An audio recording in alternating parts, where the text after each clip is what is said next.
Good morning class. आज हम अनुगुण chapter number 11 एक मुकाबला के बारे में पढ़ेंगे। इस कहानी में एक बकरी और एक भेड़िए की कहानी है।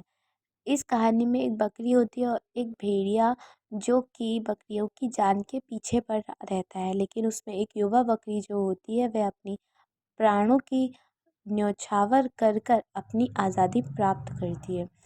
आइए देखते हैं। ऊंचे ऊंचे पहाड़ों और गगनचुंबी पेड़ों के मध्य एक छोटा सा गांव था, जहां पर लोग दुधारू जानवर मतलब दूध देने वाले जानवरों को पाला करते थे। गांव भर की बकरियां, गाय आदि वहां पर चरने जाती थी, लेकिन वहां पर एक दुष्ट भेड़िया रहता था जो हर दूसरे तीसरे दिन एक बकरी को खा लेता था। इससे वह ये काम निरंतर करता रहता था, जिससे बकरियों की संख्या कम होती गई। तो भेड़िए की इस धूर्तता से परेशान होकर चरवाहाओं ने बकरियों का चराना बंद कर दिया।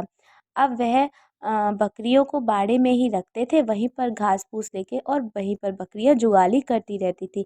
एक वहाँ पर एक जो युवा बकरी थी, वह हमेशा सोचती रहती थी कि हम कब तक यहाँ बाड़े की बेचैनी में फंसे रहेंगे। वह कभी कूदती फलांगती पहाड़ों पर चढ़ने उतरने का आनंद लेना चाहती थी। वह सोचती थी कि अगर मैं यही सोचती रहूँगी कि भेड़ियों से प्राणों की रक्षा की जा सकती है, तो किसी भी दिन पहाड़ से उतरकर वह बाड़े में कूद सकता है। आखिर एक उदाहरण है, अगर शिकारी के डर से कबूतर अपनी आंखें बंद कर देता है, तो क्या शिकारी शिकार करना छोड़ देता है? ऐसा नहीं है।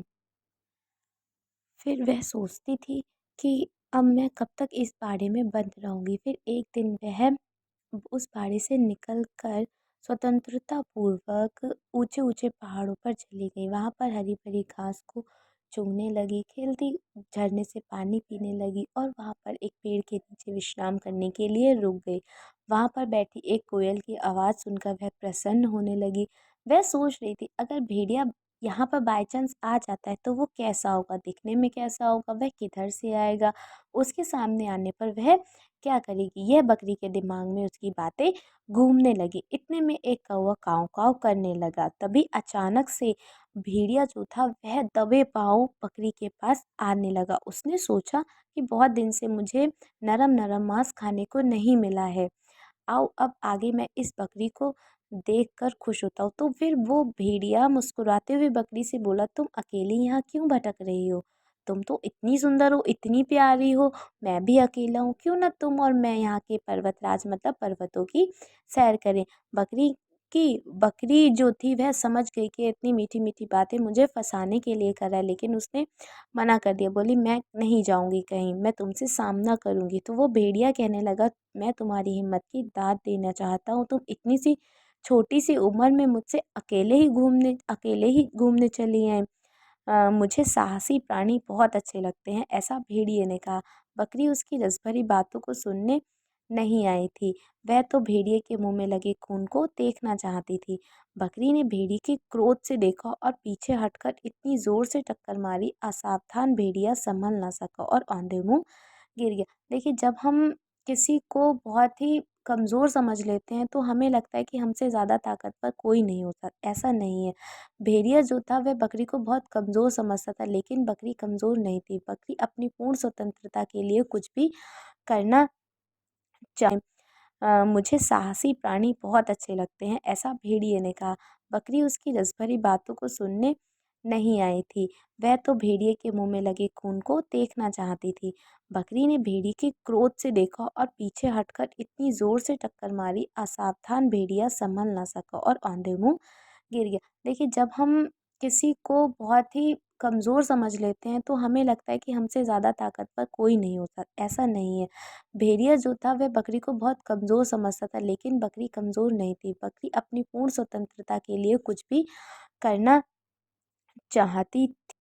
ऐसे बकरी और भेड़िए में आपस में लड़ाई होने लगी। बकरी ने एक बहुत तेज़ अपने नुकीले नुकीले सींगों से भेड़िए के पेट में मारा, जिससे वह दर्द से चीखने लगा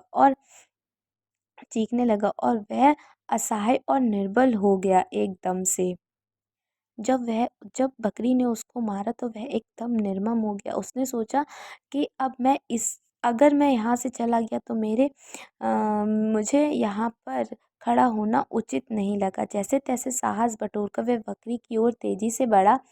बकरी तो उसके सामना करने के लिए पहले से ही तैयार थी। वह फुर्ती से एक ओर हट गई। भेड़िया संभाल नहीं पाया और उसका सर पेड़ से टकराकर लहूलुहान हो गया। जब बकरी ने भेड़िए को मारा तो वो बिल्कुल ही ज़्यादा लहूलुहान, मतलब बिल्कुल ही बेकार हो गया। अब वो लड़ने की स्थिति में नहीं हो गया, जिससे बकरी बहुत ऊंचे टीले पर जाकर चढ़ गई और भेड़िए को बहुत क्रोध आया। वह क्रोध से पागल हो गया। उसने अंधाधुंध बकरी पर वार किए।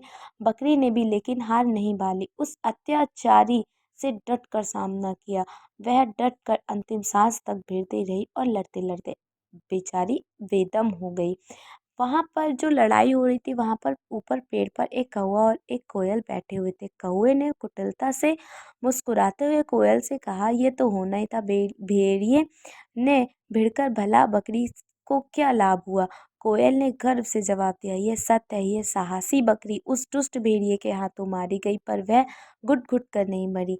वह अपने साहस का परिचय देते हुए भेड़िए को घायल करके ही मरी है। अब निर्दयी भेड़िया से सीने और मस्तक से घाव उसके सड़ सड़ कर मरने को बाध्य करेंगे।